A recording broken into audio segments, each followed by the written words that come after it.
Welcome everyone to this webinar. Today's webinar.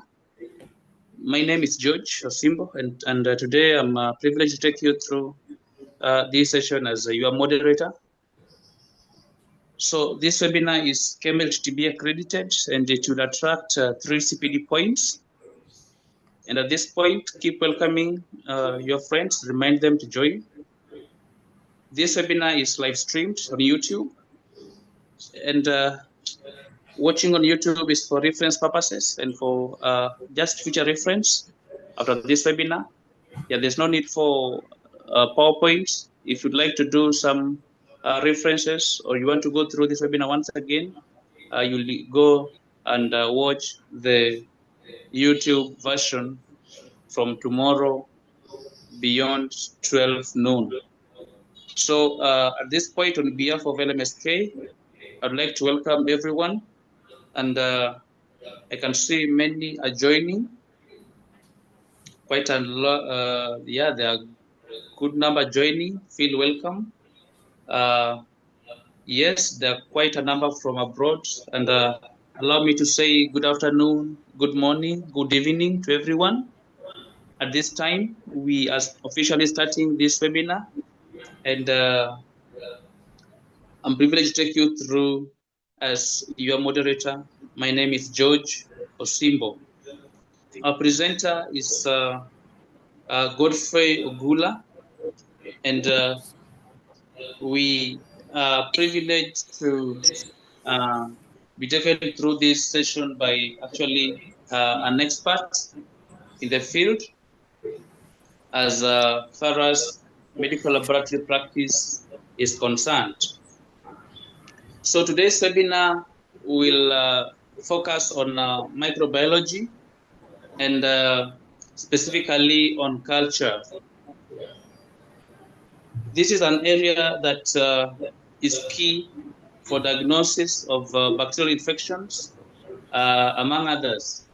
And so it's an exciting topic for everyone, and we are calling each and everyone to come and participate in attending and also in asking questions. Our experts will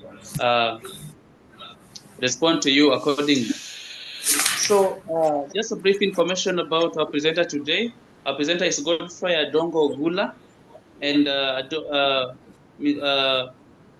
Mr. Godfrey has a Master's of Science in Infectious Diseases, particularly bacteriology. He has more than 20 years work experience in a clinical research, also in teaching, and also in program setup. Mr. Ogula is also a consultant in diagnostic microbiology and also in QMS. He's a former diagnostic specialist at FH 1360, microbiology consultant at SLM,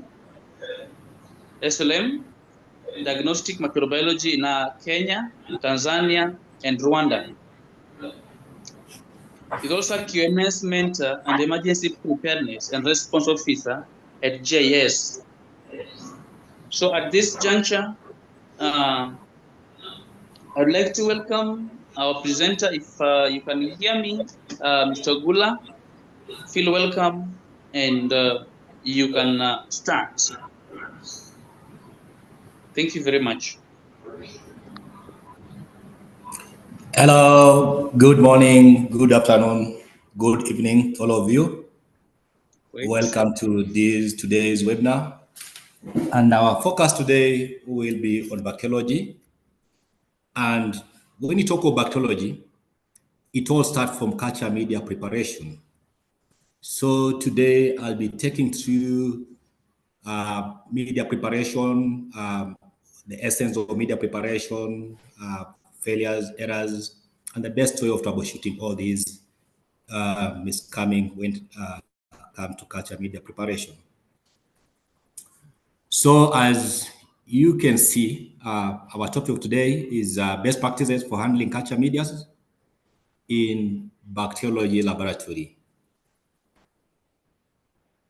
So without further ado, I'll take you to introduction. Basically, this background information that has informed us to have this webinar on culture media preparation. Kenya, just like other most developing countries, which we often call as low or middle income countries, basically, currently they are hit with the issue to do with antimicrobial resistance. And how do we tackle this? We say bacterial cultures contribute to patient care treatment and MR surveillance. Basically, is linked to antimicrobial stewardship and infection prevention and control, IPC. So, culture medias are very important in clinical bacteriology. And as we all know, these are complex products which are buffered, made of biological nutrients, basically extract from animals, plants, and yeast-based. So culture media in bacteriology or in bacterial setup contain varied ingredients, and these ingredients they have ability of affecting the outcome of any diagnostic work that is based on the isolation of bacteria. So it's very important that preparation and handling of this material is done in a proper way that is quality control and that is mimic international standard. So objective of this is basically to describe challenges related to culture media in Kenya, and we'll look at the best practices for in-house media preparation. Basically, these will enhance us in doing proper diagnostic bacteriology. So, when it comes to culture media preparation, very important thing that we often not look at is the environmental condition that pertains preparation of culture medias. What do I mean by this? It's very important that environment in which you prepare your culture media kind of qualify this condition of being damp for environment. Basically, that is low humidities, a place that doesn't have a lot of moistures. And you know very well, moistures basically will have effect on the culture media preparation because most of the culture medias that we do use in bacteriology, they are what we call hydroscopic.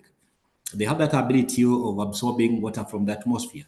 So it's very important that this is considered if the lab doesn't have a fume hood. Other materials that may pertain all these include the issue of table, balances, and other materials. And basically, this should be done in a dust-free and powder-free environment. Of importance is issue to do with the personal preventive protective equipment. So any procedure that is need to be done in lab must kind of be focused on PPEs. The PPEs that we all know encompasses gloves, mask, face masks, sleeve guards, lab coats, and etc. So it's very important that you use these to avoid inhalation and basically skin contact with these materials, basically the culture medias. Other important thing is the issue of hand hygiene, and basically here we say obvious things are very difficult. So wash hand before and after work with the hydrated culture medias is very important as part of your personal protective mechanism. Other issues that very important when it comes to protecting oneself is the issue of being informed of what material safety data sheet talks about. These are insights that are contained in culture media and related accessories. It's very important that these materials are read to the latter so that you minimize possible exposure that are likely to come from exposure of these medias.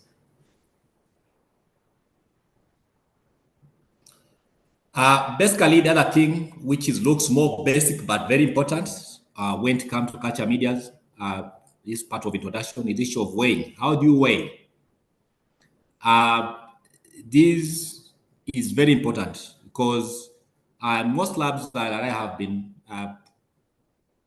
Some are still using the old beam or balance, which has loads that can vary when it comes to calibration.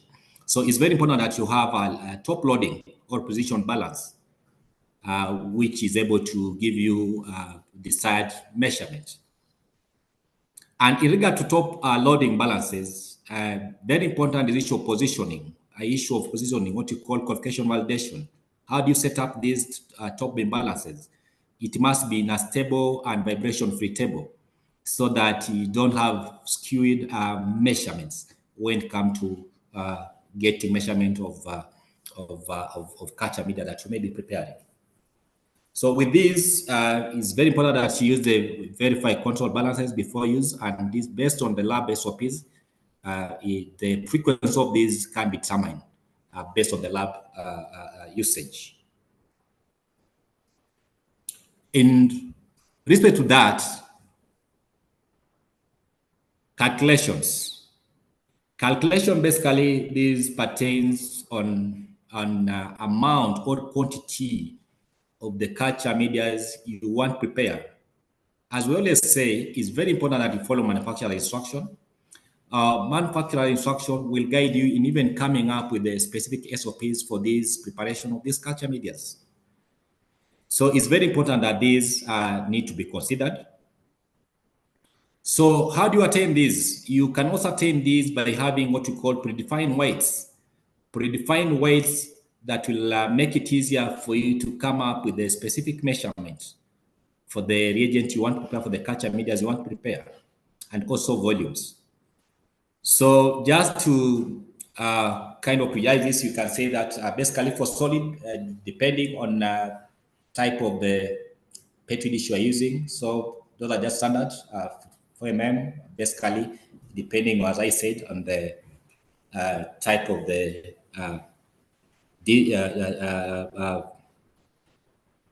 of you are using, so it's very important. So, and also volume for that case, basically it may take about 20 to 25 mLs, as we'll see in the coming slides. Of other importance, as you do all these, it's very important that you do recording of basically QMS. You need to record the product name, lot number, preparation date, if possible, the weight and volume of water used in preparation, and also operator identification in the logbook. All these factors, they may be tied to individual SOPs or specific SOPs, but this is the bare minimum that lab need to really follow when it comes to making calculation and recording of the measurements. So, to facilitate weighing, as I had said earlier, it's very important to use material predefined volume or weight. Other observation as we get into this is how to open the containers and taking the required amount. It's very important, as I had said earlier, most of these are powders from culture media, usually very volatile. So how you open medias also may affect future use of that container, because sometimes you open these and then there's a pop-up of folders of the powders, and for this, care has to be taken. Other issues regarding weighing is how do you close containers after opening? How do you protect it from humidities? So these also pertains, these are also some of the measures, QC measures, because as I said earlier, most of these medias are hydroscopic. So how do you protect it from humidities? Labs have different mechanisms of doing this. Some labs have parafilm, some labs uses wrapping paper, some lab uses aluminum foil. So it's very important that this has to be taken into consideration. So what we do with the culture medias, as we assuming have come up with the weights and volumes of water for mixing, how do you do this? Basically, we are saying when it comes to mixing of powdered culture media with water, it's very important that you use fresh water prepared either by dilution, distillation, deionization, or basically with reverse osmosis. NB, it's very important that we don't use tap water. As we all know, our tap waters, we cannot ascertain their selectivities in regard to pH. And we all know these medias, as we say, they are all buffered. So whenever you're using tap waters that pH hasn't been ascertained, then basically it's gonna affect the product that you are making. So it's very important that you use distilled water, deionized, or reversed osmosis prepared water. And this has to be in a clean and sealed glass to avoid contamination from external environment. As a measure on this, it's very important to verify purity before use. Purity of this material basically to check if the material is contaminated bacteria, basically look for visualization of bacterial growth. Optionally, you may verify qualities before use as commended by some references. And as I said, these must be done by having a properly done SOPs that will guide you to ascertain all these conditions. So most of media's pH is between 5.5 to 7. Basically, that is a weak acid to neutral pH. So note here, basically, when you want to maybe like equilibrizing pH, it all depends. You measure, then sometimes you may have to bring it back to normal. There's some reagent or chemical that may be used basically to bring pH back to neutral pH. For the lab that are doing research, they also go further. We can go further and do conductivity. You see, basically to check amount of dissolved minerals or iron that may be contained in this water that you may be using, you may be wanting to use for preparation of culture medias.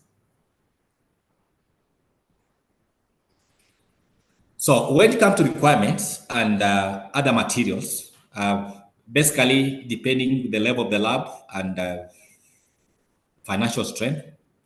So the lab that have capacity of having heater starters, where I know most of the lab, some are still using Bunsen burners, some are using heating blocks. But to have a proper microbiology, I think ideally is to have a heater starter. Basically, it had that an option of heating at the same time, mixing of the powder reagents in a continuous manner. Unlike what you used to do, what most labs do, or what you used to do nowadays, is that you heat as you swallow. And that becomes problematic when you're preparing large volumes. The other thing is taking care of you not burning yourself. Basically, this requires one using heat-resistant gloves. Very important. Maybe leather-based, water-based, but we basically go for leather because asbestos is associated with so many other and cover like cancers or whatever elements. For the glass that we are using is very important, glassware, because that's what we normally use in preparation of culture medias. The choice of glassware is very important. And basically here, it will avoid or reduce accidents that are maybe associated with breakage of glasses when you are heating. So it's very important that consideration has to be put in mind. And our recommendation here, we should be going for borosilicates, resistant chemical and heat glassware. These are very important. These are very good qualities of glassware when it comes to culture media preparation. Although in the market, they normally come in so many brand names. Basically, you can go for Pyrex. Pyrex UK is the best for that. Other requirement I had mentioned earlier, issue of deionized water. Of course, now those are the things. Then glassware also, depending, because now issue of pouring, then we say LMAs, the one that have a wide mouth is very important, so that it does also avoid the issue to be the evaporations. If it comes to bottles and tubes, we say the ideal recommended is screw capped. Basically, screw capped, if at all graduated or not graduated, but that is important. Then also use of graduated cylinders to give you ideal required volumes of water and other solutions that you may be using to prepare culture media. Other important aspect is petri dish.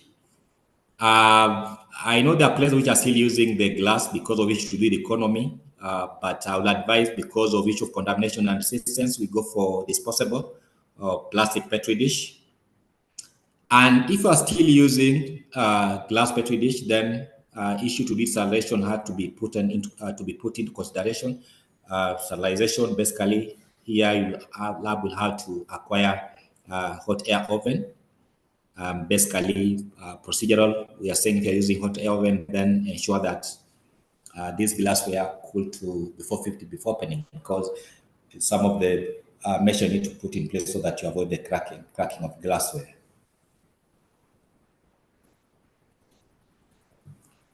So, as we said, assumption is that you have already measured your media. Then, how do you preheat to dissolve?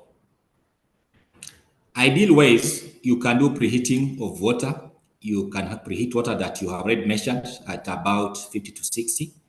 Basically, this enhances faster dissolution and avoid formation of floccules in the culture medias, those granules. So it's very important that you can preheat. Preheat is a very important aspect of when it comes to culture media preparation, basically to minimize and also maybe to ensure fully dissolution of the medias and avoid formation of floccules. So ideal, if you have water you fill to maximum, basically have flask capacity, and basically these will basically try to avoid spilling over during mixing and also during autoclaving. So that's very important consideration. When I say stirring or mixing, basically, as I had said earlier, you can use here hot plate cum stirrers. But if you have no this, then if you have a flat bench, you can easily swirl by rotating on the bench for a few minutes, but you do not shake, because shaking will get bubbles, and elimination of bubbles may be problematic. So you swirl, putting in consideration that you don't create bubbles.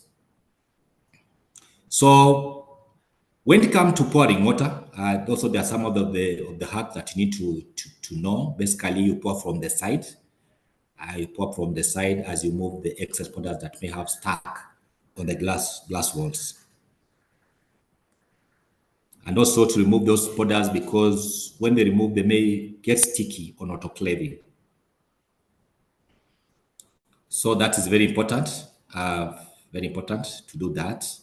So after having done that, then basically you can close and flask and get to autoclaving or heating.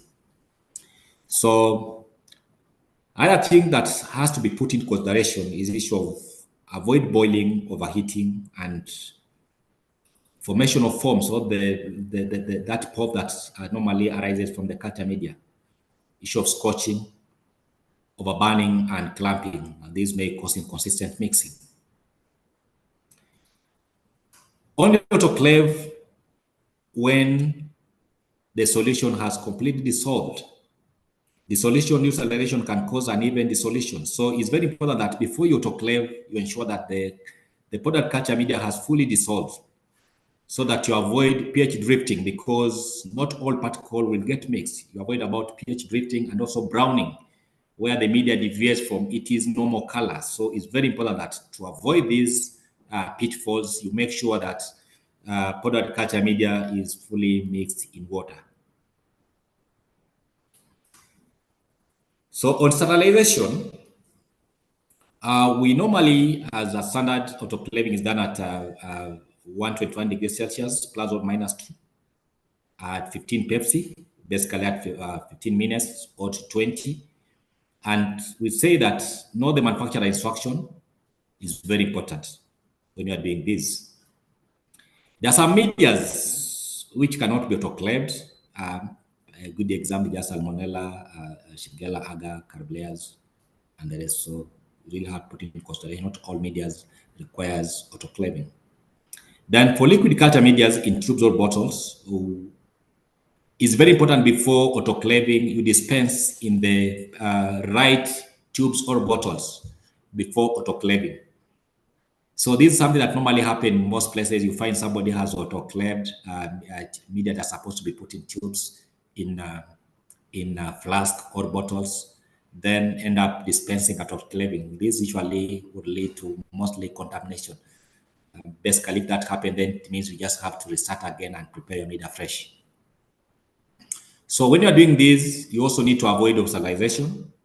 Of course, now oxidization will cause precipitation, pH change, and component destruction.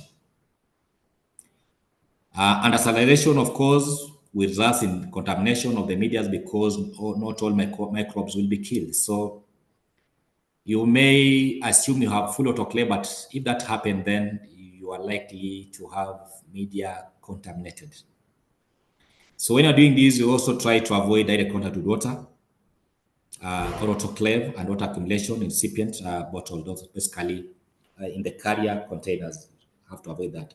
How do you avoid this? So you make sure that individual media are wrapped in appropriate material, basically in aluminum foils, which will allow steam penetration. The other thing, if you are using the bottles or the tubes with the caps, don't completely tighten them. Make them loose so that hot air is able to penetrate and enhance sterilization.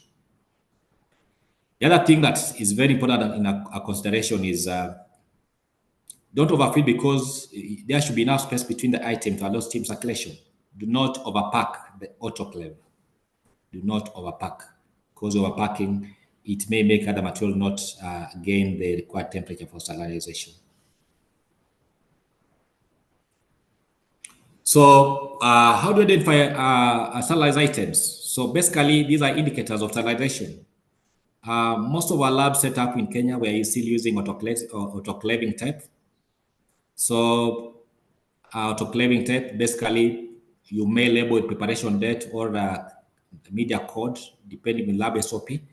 But it's very important that this is put on all items that are put in the autoclave. So other methods, we may have like chemical indicators. Although these are normal chemical indicators, they come in sachets, but they're expensive. Maybe very few labs in this country that are using chemical indicators, or what you call the temperature time strips. Biological indicator is ideal, where you have the Bacillus thermophilus. Is ideal, but because of the issue to do the costing and availabilities, most of us, we are still using the tape. So what do you do to material after sterilization? So it's very important that you ensure that the autoclave cool downs or wait until the pressure drops sufficiently to 0 before opening, because this can easily lead to liquid spills, or caps can be easily blown off because of changes in pressure. So make sure that you ensure that the valves are reading 0, meaning there's no pressure within the autoclaving vessels, so that you avoid those accidents are likely to arise from such undertaking. So the other thing is that do not wait too long before unloading the autoclave. Overheating may destroy media ingredients. So it's very important that time factors that really have to be considered. So in preparation of culture medias, we may be required to do what you call fine-tuning or adding of supplements or pH verification. If I may give an example of media that we may need additional supplements, is when you are doing preparation of chocolate blood agar. I believe most of us, we have moved away from preparing chocolate agar from sheep blood. Why? I think it's ideal for us to move away from that because issue to do with the hemoglobin content or the material that normally arises when you lyse this. So it's important that we use the HB powder. So when you're using HB powder in preparation of chocolate blood agar, it means that you'll have a blood agar base. And blood agar base, you may have, there are so many bases of blood that you can use to prepare chocolate. You may even use all nutrient. You can use nutrient agar, you can use blahinton, you cannot GC agar base. So all these old blood agar base, there are so many ways you can do that. So if you are preparing these, as I had said, it may require you to add some supplement, the isovital and Bitox, just to be formed on the NAD and X factors. So it's very important that this one is done after autoclaving, and the media has been cooled to about 45 to 50 degrees so that you don't destroy these. As we all know, all these materials are heat labiles. They'll be rendered useless because of high temperatures when added. Some may require filter or sterilize heat labiles. We are saying these are also depending on the other preparation, so they may require filter sterilization.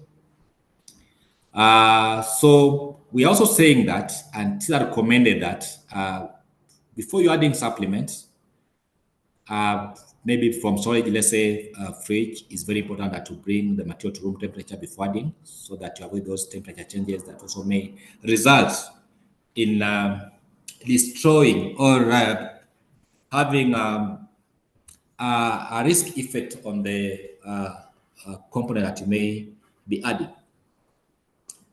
So it's good that you add saline supplement aseptically, considering that if you don't do that, contamination may arise. Then ensure adequate mixing. Adequate mixing is very important because now, if you don't do that, you have a plate that even the growth is not even, you have spotted growth. So what do you do to verification of pH? It's very important that you do verification of pH, usually at 25 degrees with a pH meter. So a pH meter is a very important instrument in bacteriology lab. So it's always good to do that. So based on the different SOPs, you can take 10 ml of out of the flak of the liquid medias, you cool it down, then you measure pH. Then this has to be kept in the record, QC record for the media preparation. It's also important that the pH of red-made hydrogenated medias should not, they don't require adjustment because the media has its own buffering ability. So in most cases, as long as you are using the required material, you are using the ionized water, distilled water, you don't need to do this because the media is able to buffer itself to the required pH.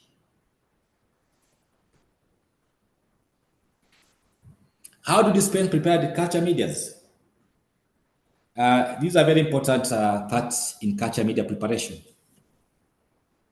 So standard is you cool media in water bath to about 45 to 50 degrees before dispensing. And the essence of this is to minimize condensation, moistures. So dispensing at too high temperatures, of course, will lead to excessive evaporation. How does it affect the media in a petri? Because now it reduces the volume. It reduces the volume and diameter of the media. So it's very important that you don't dispense medias when it's too hot. The other thing to avoid is that also, if media stays too long in water bath, precipitation may occur. So you can reheat, but do not overheat. So that's the essence of having a heating block. It becomes very easier with SARAs, so it can easily be attained. Another precaution that need to be observed is you should not use cold water to cool down agar media, because in most cases it leads to flakes and cloud formations. Flakes, where you find media has different colors. If it was maybe like a BA, you find some pale flakes, red flakes, so more like plaque formation. So, if your dispensing media is also paramount that you work close to the flame biological safety cabinet, you sterilize the neck of flask before and in between dispensing. So dispense in drought-free environment, avoid closed windows or avoid fans and other climatic control gadgets. On the same, when you're dispensing also it's very important that you consider rotating the flask as you dispense your culture media so that all ingredients are full mixed up. Then for AST, we are saying commented that agar depth should be between 4 plus or minus 0.5 millimeter. For circular petri dish of about 90 millimeters in diameter, you can dispense about 25 ml. If you are having calibrated cylindrical pipette, it's very important. You can use pipette dispenser. If you don't have that, you can use a sterilized universal bottle to dispense that. If you don't have, then you just pour media, you let it flow on its own. Then to be able to attain that, you let it flow on its own, you'll be able to attain that diameter or that volume of 25 ml. So the other thing is avoid bubble formation. That's why you work across the flame surface, or you can use preheated or heated lube to remove them. Then to attain continuous or even surface of the media, you need to do it on the level surface, level bench surface, so that you don't have skewed medias in a petri dish. One side is high, the other side is low. So on this, there are hacks of doing this. One, you can do stacking pouring. Stacking pouring is whereby you have your plates in one, arranged in one, let's say, in a pile of coins, or a pile of plates. Then you pour as you stack them. This is very important. It really aids in ensuring that there's no water. It reduces a lot of condensation and also enhances even cooling and settling of culture media. So stacking can be used with experience. You can do that. However, most of us, we normally do individual plate pouring on the bench surface. So these can be learned, but I think stack is the best from my own experience. So it's very important that you dry before packing to prevent condensation on the lids, and also you avoid over drying to avoid formation of cracks. So for tubes with lids, allow ventilations. Do not tighten completely. Put tubes in autoclavable rack if you have. Mix gently by rotating flat before dispensing. Dispense correct volumes. As I said, you can use cylindrical pipettes, cylindrical pipettes. You close caps at autoclave depending on the type of medias. For the slants, it's very important that you let dry in slope positions so that you have ideal bath and slope. So if you can get standardized or validated rack, well and good. If you don't have, you can do bench manipulation, just like them on the top of an even tube or with even diameters. So how do you pack? So packing and storage of plates. Label individual plates, basically depending on your sort, but it's ideal to have it named, prepared in terms of codes or initialized, preparation date, and lot numbers. However, this information may be a lot on catcher plates. So we normally prefer that you input all this information on catcher preparation forms, and also on the wrapping paper that you may use to store your plates. So you can put it, or you only put on one catcher plate, but you don't overwrite on the rest of media because it becomes problematic when now you're having a specimen. How do you write while you have already overpopulated with a lot of writing? So that one has to be observed. So wrap plates in sealed labeled plastic bags, maximum of 10 to avoid the moisture formation. There are too many. Then storage, of course, now it has to be upside down, basically in refrigerator temperatures, 2 to 8, in dark, light, because other ingredients are light labile. So shelf life, how determine the shelf life of media? My recommendation is it has to be based on risk assessment. Why risk assessment? You need to ascertain how often, but basically, in most likely, we say like 30 days. Depending on your usage, you don't have to overstock. You end up with contamination because of frequent opening and closing. So that one has to be assessed on the frequency of the media and consumption rate. For blood agar-based agar, standard says 7 days. However, most labs I have visited is up to 30 days. It works if sterile condition, aseptic condition are observed. But start says 7 days, but I know most of the labs we normally keep up to 30 days. It is working. So that's why I'm saying it must be based on risk assessment. For more selective, ideally is 5 to 7 days. Nutrient agar without blood, you can have it up to 4 weeks. That's about a month. So it is relative, and that's why I said it must be based on assessment. Storage or prepared but not dispensed. So this one can happen only for autoclaved and selective media without heat labile component. Basically done in a tightly closed flask at room temperature or dark, up to 6 months. You can also add supplement after the melting. So as I said earlier, you can store the tubes in the labeled rack in dark. Follow manufacturer's instruction. Save life, as we said, it should be based on the usage. Just to remind, to take you back on labeling, you can use the lot number with simple preparation date included. Good examples that are displayed: date of preparation, date of expiration, and initial. A very important aspect is QC of the medias, and all those things that I have been mentioning basically that tied to TS, QC. So it's important that you also observe for visible drops of water on the agar surface. Do not shake off condensation water from the lid. Dry place at this at 37, 35 to 37 with agar placed upside down. Then, if necessary, some light normally keep placed on the bench at room temperatures overnight. Then we say do not over dry place because these will remove a lot of moistures, and you see moisture is very important component when it comes to bacterial growth. So it's very important you abide that.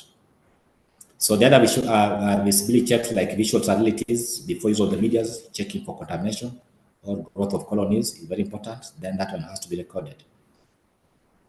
So we are saying all these practices, basically they should complement manufacturer instruction and laboratory quality management system. So as I had said, there are some practices. Different options have been found according to different references, like stacking of place after pouring, leaving them on the bench with lid open, etc. So another point is that QCs should be pragmatic and risk-based approach. Perform QC for every newly prepared batch, and the idea that you quarantine new prepared and dispense medias until they pass QC. Don't use medias before you ascertain their performance by doing QC. So these are some of the possible things that you need to look at when you're doing visual inspection.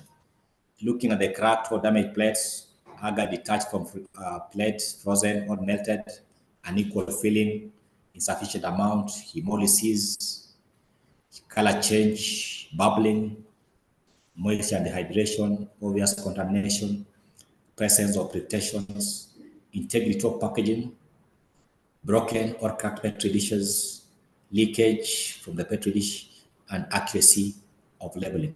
All these visual inspection should be done if you want to have proper media for diagnostic purpose. So performance checks, basically these ascertain the usage of media. You can use the QC organism. So we are saying here choose an appropriate QC organism based on the standard guideline and manufacturer instruction. Ideally, in this Kenya, we are basically using more of ATCC, that's American type culture collection. However, we have also national collection type of cultures that is UK based. They are recommended, and these are basically already verified organisms with expected features. If you cannot get this, you can use EQS strains, which have shown to be phenotypically stable and also accepted as QC organism. So the reference for this, you can get this information from CLSI M22A3. That is basically code standard for commercially prepared culture medias. So in terms of checking for the sample of target organism, we are saying at least use one QC organism. to check for growth and also for biochemical reaction. If color change, good example is McConkey. Of course, now McConkey, basically, we prefer nowadays using McConkey with crystal violet. So if you want to check the performance in terms of alloy and breadth, you can use a gram-positive staphylococcus and let's say a gram-negative E. coli. Of course, staph will not grow on that because of crystal violet. E. coli will grow, then you'll be able to see the color changes because of lactose fermentation issue. Very important to consider that. So selective medias, we are saying at least use one organism that is expected to grow and at least one organism that is not expected to grow. That one you can base it on the what I have said earlier regarding McConkey. Of course, it will serve two double purpose. One as differential because now here is the issue of fermentation. Let's say lactose fermentation and lactose is still work with McConkey. So it's very important to use that. Biochemical, there are so many biochemical media that you normally prepare the lab. For those who are still doing manual, you can use the erase now for erase positive, the protease and negative. So depending on the choice of organism, that's likely to produce positive and negative reaction. For diffusion, of course, now you have to check the performance of molar Hinton. It's very important to do that. So these last slides, basically, we are now going to look at how do you troubleshoot. So basically, here is overview of the most common errors and possible causes in culture media preparation. If you have a scenario of clamping of dehydrated culture media, what are the possible causes? So possible causes of clamping of dehydrated culture media basically is when the environment humidity is too high during storage, container left open for too long, container not tightly closed after opening, and if the hydrated culture media has gone beyond its shelf life, that is when it is expired. So you are likely to have issues with clamping of culture media. The other possible thing that is likely to happen in culture media is issue when you measure pH is wrong. So what are the possible causes? We don't troubleshoot it. Maybe the pH meter is not calibrated. That will say calibration has to be done at least annually. pH verification done on too hot media. And that's why we are saying it has to cool to room temperature before ascertaining the pH of the media. Overheating also can cause changes in the pH. So excessive salinization of heterogeneous mixing, medium kept at 50 for too long, repeated melting or too high temperatures is also likely to have effect on the pH. Your use of poor quality water and containers, use of glassware that are not properly cleaned, still containing chemical contaminants. When media is not well dissolved, of course, that the components are not well dissolved, the media is likely also to lead to wrong pH. Then the likely other thing is when dehydrated media is stored incorrectly, not tightly closed. Of course, now it will kind of absorb some water, and that also will have an effect on the future pH of the very powder. We normally have issue to do with the incomplete solubility of the media on preparation.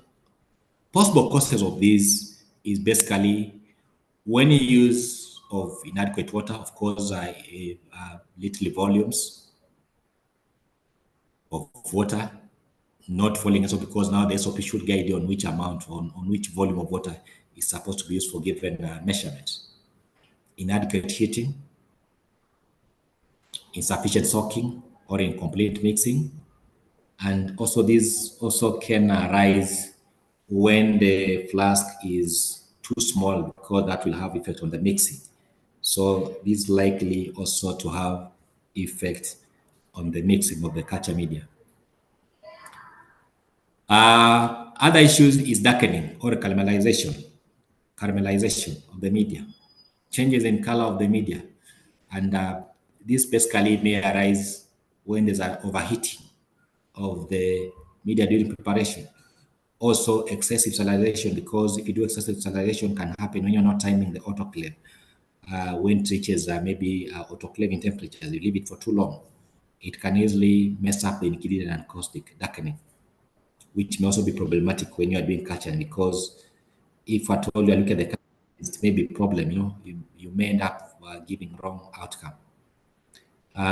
These also can be caused by media kept at 50 degrees for too long, repeated melting, or too high temperatures, and other issues that can cause that is incomplete dissolution, the medium.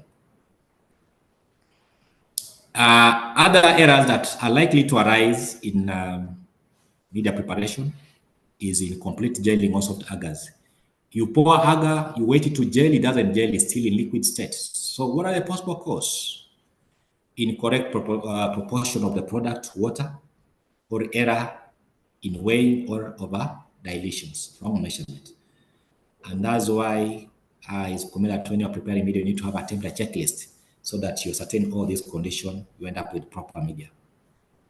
Agar not properly dissolved, poor mixing, prolonged storage, overheating, and possibly at low pH. Repeated remelting, because that will have to go with the overheating. Other errors like turbidities and precipitations. What can cause that?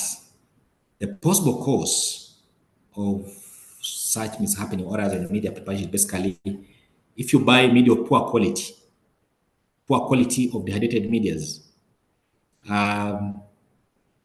I think of late we have had a great improvement in the media, but still oxide still stands at the best as one of my recommendation, although it's expensive, but it's the best.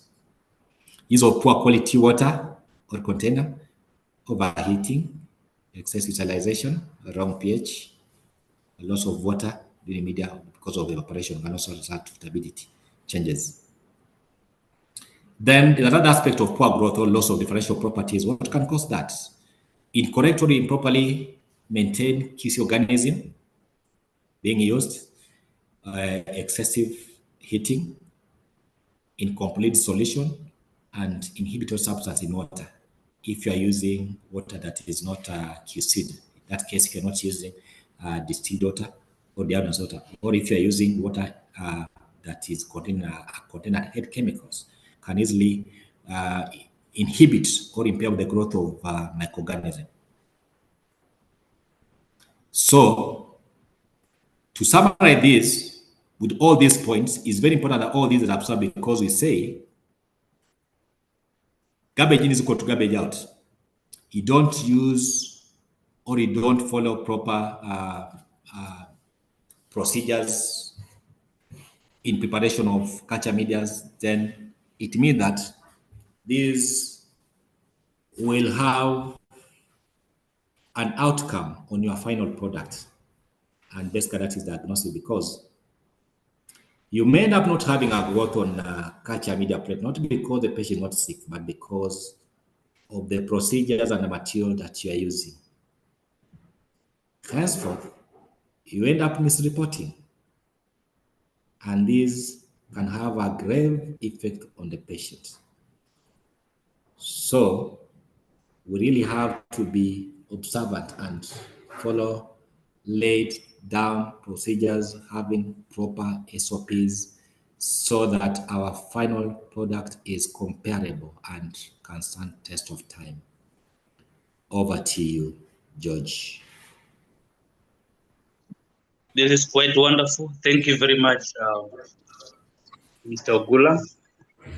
Actually, the presentation is, as rated, one of the best.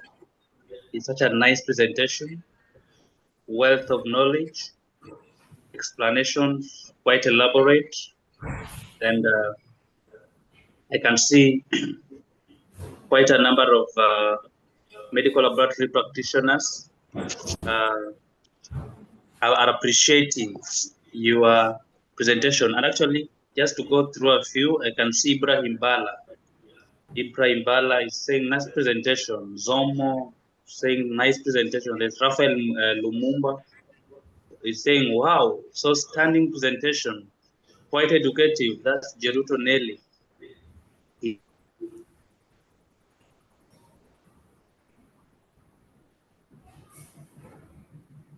Participants that have managed to join, we really appreciate. your presence. And so with that,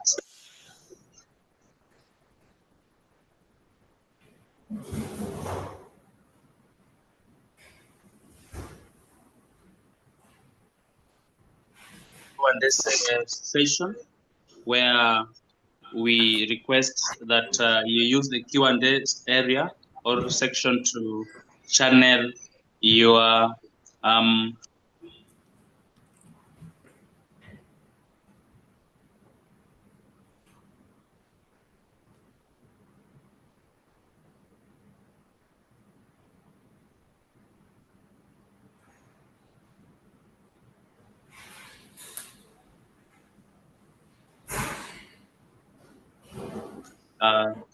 I can see yes, many people are singing in. Lydia Kyoge. Lydia Kyoge is having questions there and is asking. I don't know, there's an echo in the background. So there's Lydia who is asking a question here, and she's saying, how should one autoclave 500 mils of media, since manufacturers refer to 1 liter volume?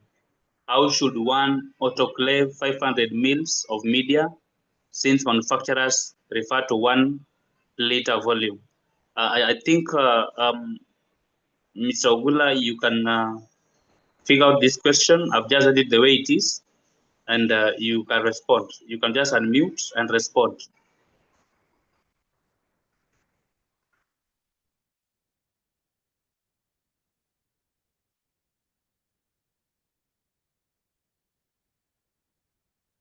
Hello, can you hear me? Over to you.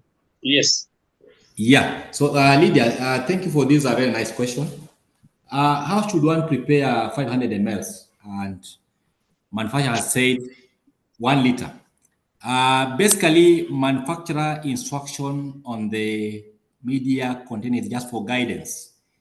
It doesn't mean that it's a cast on the store that you have to prepare 1 liter. So what you do, if at all, let's say, let me use an example that manufacturer says dissolve 20 grams in 1 liter. So what you'll do for 500, basically reduce the weight by half, divide by 2, so you'll get 10, then dissolve 10 in 500 mls. As simple as that. Great. That's quite to the point. And Lydia is still also having another question. Is it right to use donor's green blood to prepare blood agar? Is it right to use donor's blood,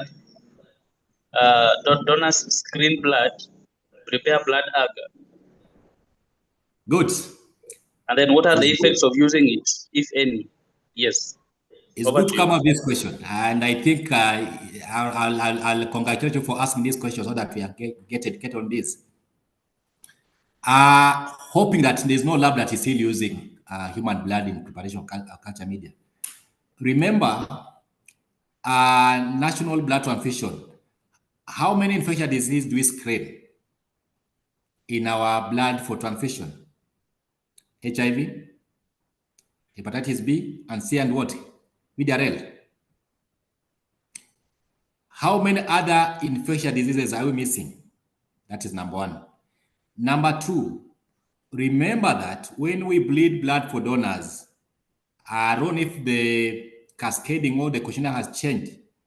That issue of disclosure of antibiotics that have been taken or consumed becomes an issue. So assuming somebody just donated blood or had donated blood, and this blood you are using, it has some traces of antibiotics. You are using it to prepare BA. Already these antibiotics will have inhibitory effects on the outcome of microbe that you are trying to grow. They will inhibit. You may end up saying there's no growth, not because bacteria or pathogen is not there in the clinical specimen, but because the antibiotic remnants in the blood have inhibited, have prevented the growth. So if I can, I think maybe you missed my last presentation. We are recommending, and we are even kind of not campaigning for people to use human blood. I think we need to move away from that. You should be using sheep blood. Sheep blood from a certified vet farm. These are lab-controlled animals who have never been exposed to some of these antibiotics that will have inhibitory effect on the growth of microorganisms in culture media. So we don't use human blood. Don't use human blood. One, in regards to transmission of infectious diseases. Two, because of the effect that will have on outcome of the growth of microorganisms. Three, remember issue of AMR, antimicrobial resistance. You can easily spray that because now these are genetic, issue of cascading these infectious agents from an organ that had not been exposed to that changes. So it's very likely to occur because of using human blood. And as we are saying, we have to stop this. And for this, it takes us back to One Health. How do you minimize antibiotic use? So it's a whole thing. I think we'll have another presentation on this. So let's not use human blood.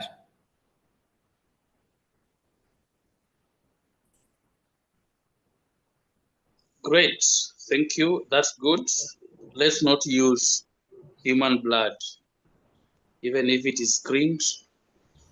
We only use sheep blood. I think that's great. To the point. Gordon Kohler is asking, how do we get the slides after the webinar? I think we had tackled that. So Gordon Kohler, you go to our YouTube channel. You will get the information that you are looking at. You are looking for. Wilfred Otieno is having a statement here. Some old school lab manuals recommend pouring culture media under UV light for added sterility. Some old school lab manuals recommend pouring culture media under UV light for added sterility. If culture media has already been autoclaved, what possible rationale did this practice serve? And why is it largely obsolete in today's bacteriology laboratories? So, Mr. Gula, Wilfred is having this concern. He's saying that old school lab manuals were recommending that when you're preparing a culture media, you're supposed to pour the culture media under UV light for added sterility. Good question. If that is correct. Yeah, it's correct. Good. So UV light. If culture media has already been autoclaved, what possible rationale did this practice serve? Yes. Good question. So the issue of pouring culture medias under UV light basically was more like added layer of ensuring that there's no contamination of culture medias after sterilization. What you ought to understand is that it doesn't mean that after autoclaving, the media is not liable to contamination. Contamination can still occur to sterilized media if aseptic conditions are not observed. So the essence of using UV light basically was to put another wall of ensuring that there was no contamination during media pouring.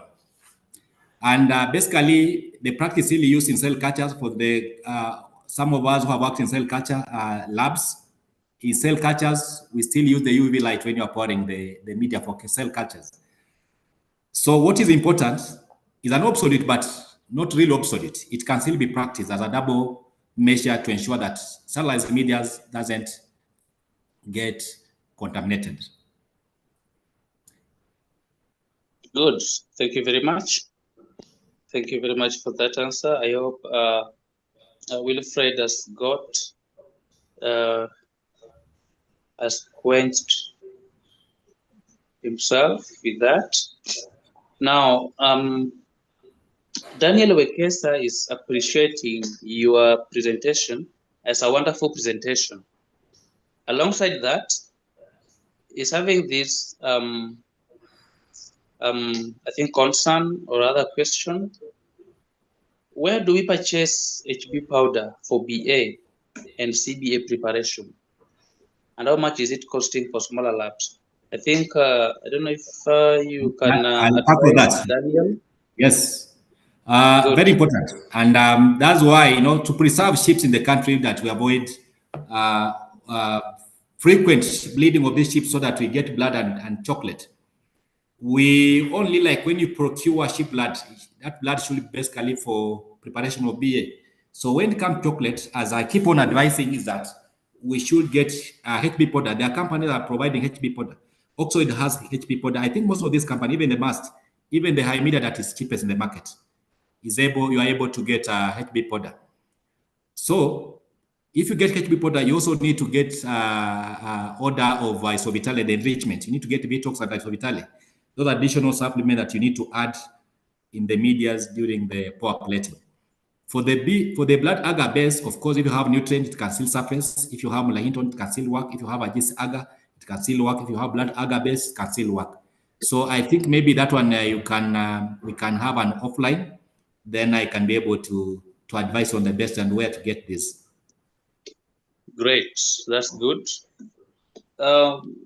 Ochanda Willis is now having this question. You know, when preparing blood agar or chocolate blood agar that prepared aseptically. Now, how do you test, or how can one test for the temperatures of the media that are aseptically prepared? For example, blood agar or chocolate blood agar. Over to you. Okay, nice question.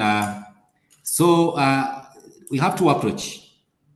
One approach is use of water bath. So ascertain that 45 to 50 degrees temperature has been ascertained. That is one way, using water bath.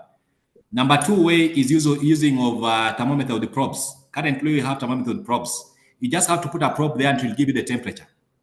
So there are so many ways of ascertaining the temperature of the media before adding heat labile components. You can use water bath, which is the old school, or you can use thermometer probes, thermometer temperature probes, which makes it very easy.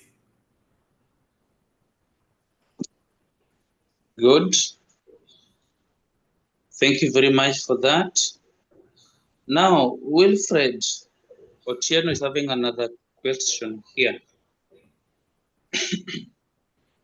It's quite a long piece, but I'll just read it.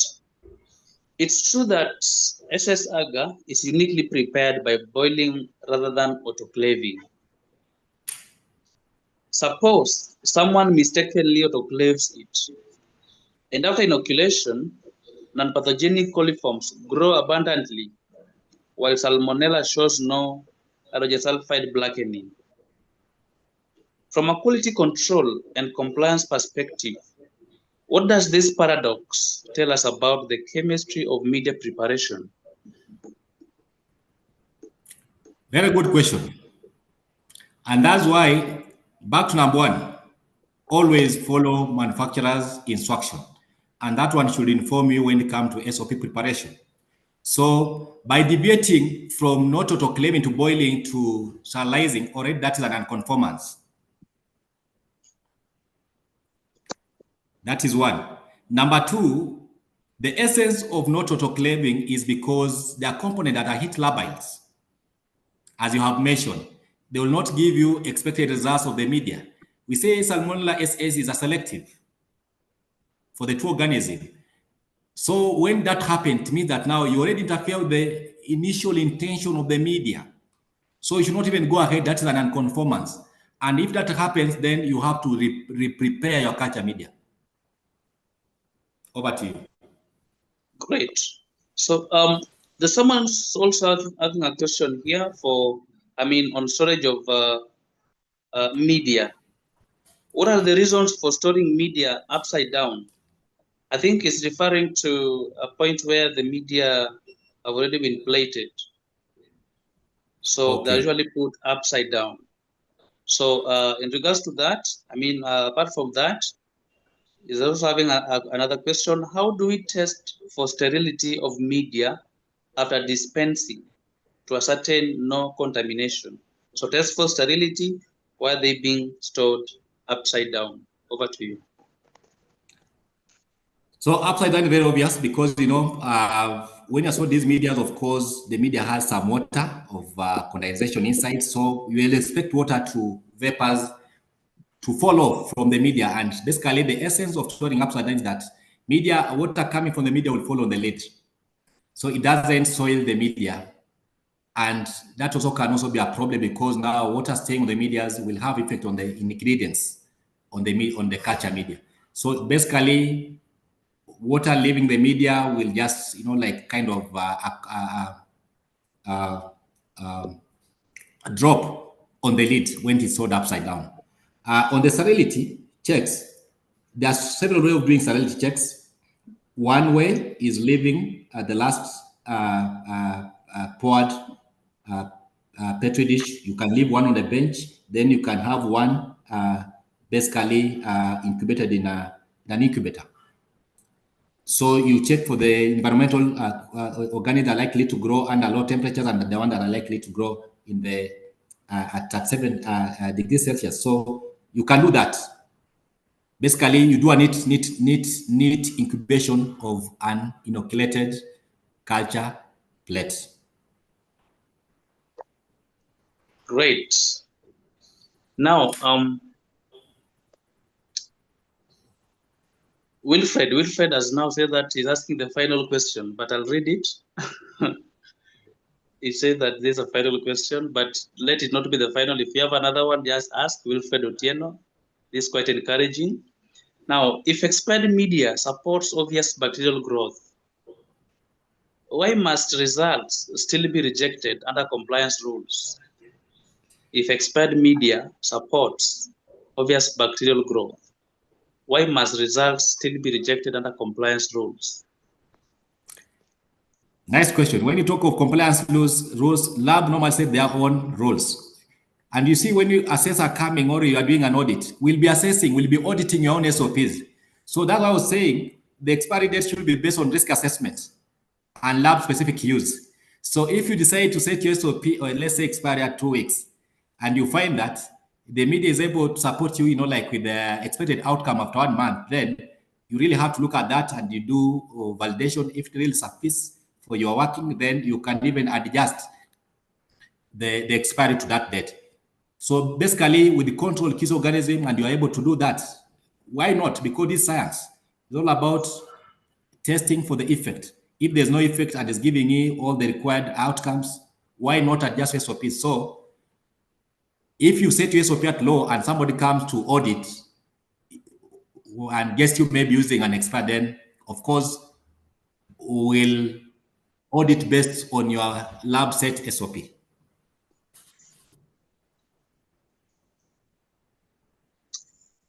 Wonderful. There's another question here.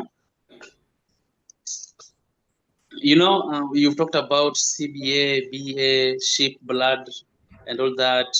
And in your previous response to a certain question up there, you said that human blood should not be used, less used sheep blood. So someone might be wondering where to get this sheep blood. Do you slaughter sheep, and you've also talked about some places where you can get this product. So Willis is now concerned. Where can we get the sheep blood for preparing blood ag? I don't know if I'll be advertising it, but that's why I said I don't know if I leave my coat, I got ready.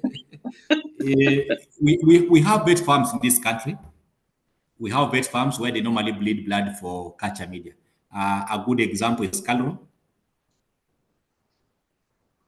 Willis, are you getting me? You don't slaughter, they usually bled.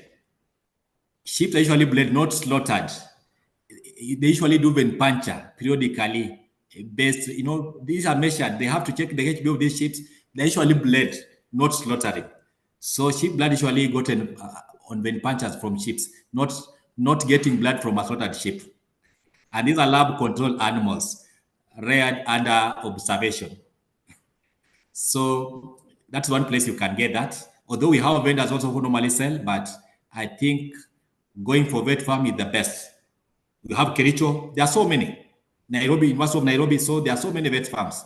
So this is something you can check online, but we have various vet labs that are offering sheep blood. Yeah, that's wonderful. That's wonderful. Yeah, because you see nowadays, the world is like a village. So most of these things you can get them online. And you can also get in touch with our specialist, Willis, for more information. But I like that question. It's a good one. Don't slaughter your sheep and claim that you have your sheep blood. Now, there's another interesting question again. I will not ignore it, from Samson Ochieng. Samson Ochieng is asking, use of rainwater in Ega. I think it's referring to use of rainwater when you're preparing culture medium, something like that. Is it recommended? This is a yes or no answer with brief explanation. The answer is big no. Yes. Explanation, because you know the formation of rainwater. Some of these water that they are weak sulfuric acid, sulfur dioxide mixing with water forming weak sulfuric acid. So you end up preparing media using weak sulfuric acid solutions. Nature is full of gases, a lot of environmental contamination. So you never use, and don't use. Because how do you ascertain the pH? That's why I'm saying you must use water that has been ascertained of pH, purity, and all these. And that's why lab doing culture, they need to have distillers or deionizers or reverse osmotic distillers for that work. But never, and do not use rainwater. Wonderful. I like the big no. It is not a pure water, so that's good. Moranga Brian, the HB powder you advised about is it easily available in the market? So Brian Moranga, just get more information from internet. I think the availability and the companies that are having HB powder for that purpose. Samuel Kipngetich Sigei. I will not ignore this question again. Let me just read it. When preparing media, is it necessary to use mouth mask to avoid aerosol?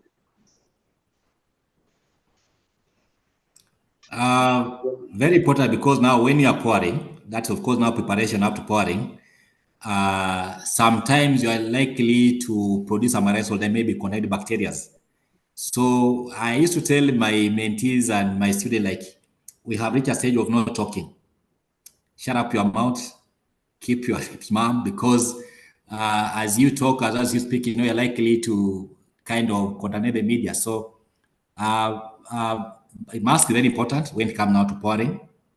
So if you can't have a discipline of shutting up your mouth or open, it's very important. You can do that. Wonderful. This is great. As more questions are coming in, allow me to acknowledge our members who are actually appreciating your presentation. Willis Ochanda is impressed by the answer that you've given, and is saying, thanks so much for your answers, Mr. Ogula. That's quite wonderful. Samson Okinyi is also saying this very informative presentation. Agnes Njeri, very informative presentation. Hope I won't miss CPD like last time. I don't know why you missed. Always welcome to our presentations. Invite your friends. You can see LMSK, we are offering quite educative content. So thank you. I hope you won't miss the next presentation. Faith Njuguna, a wonderful presentation. Thanks a lot, sir. Charity Kimwele is saying excellent. Stella Wanio, knowledge gained. This is quite encouraging. Catherine Mwangombe is saying very nice presentation. So I would like to bring to our attention that for those who have not joined our group, our WhatsApp group, allow me to share the WhatsApp group for those who have not joined.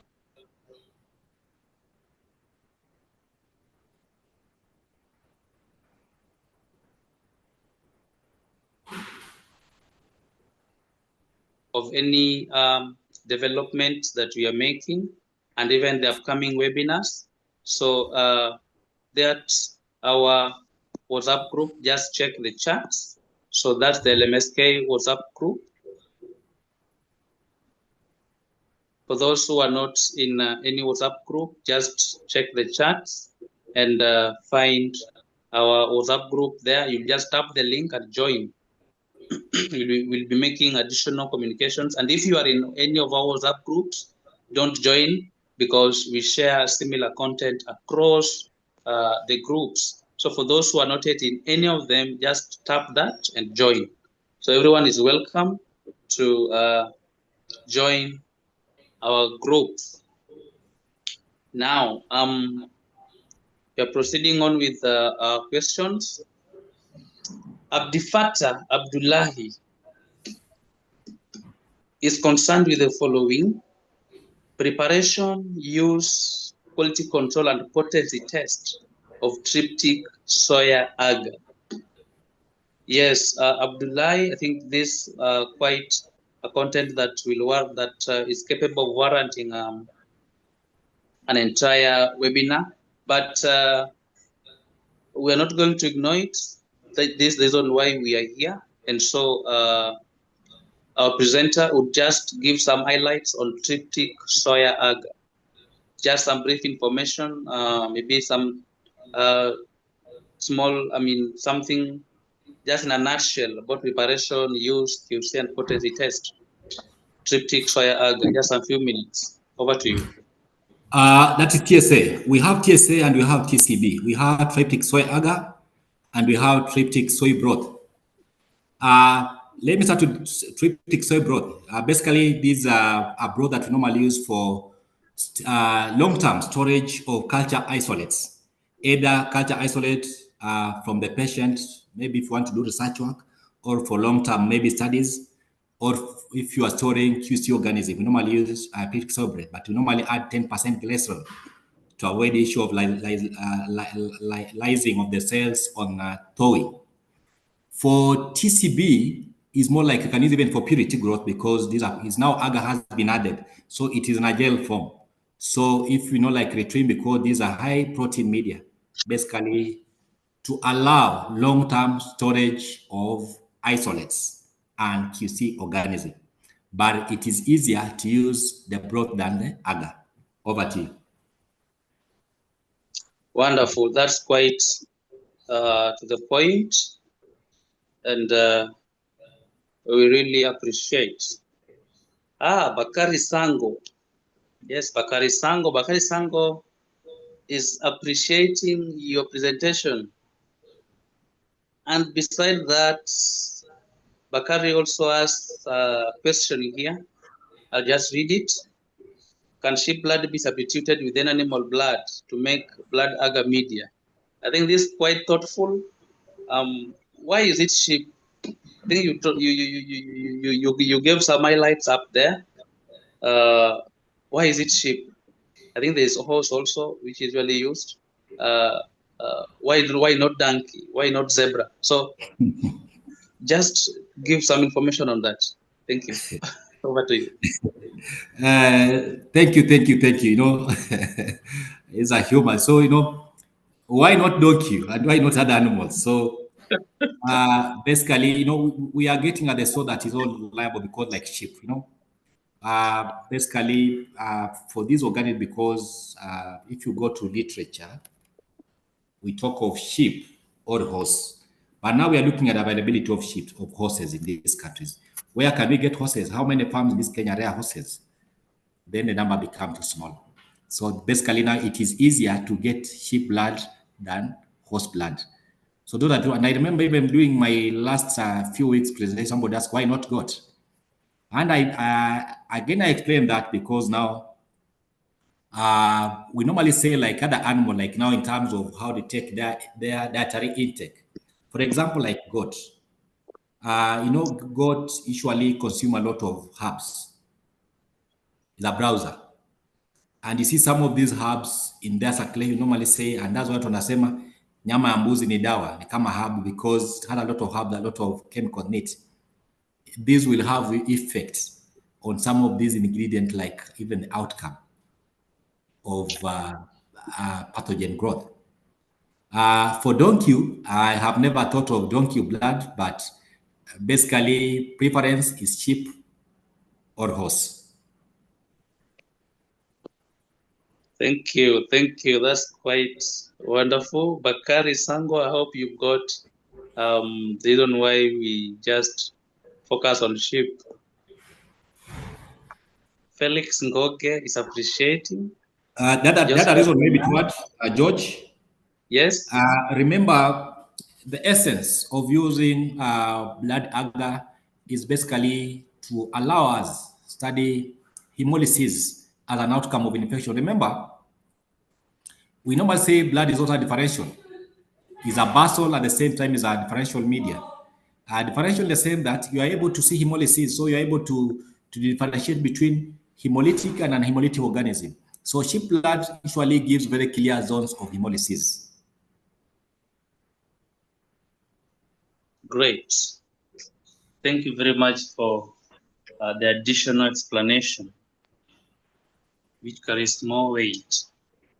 So to this far, we are close to the end of this webinar.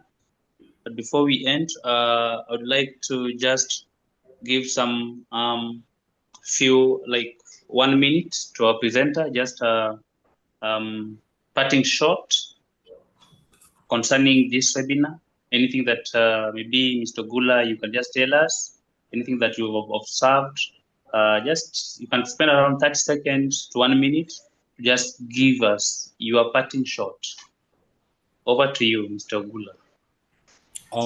Thank you. First and foremost, I want to appreciate all the participants, the LMSK, for this good work of sharing knowledge.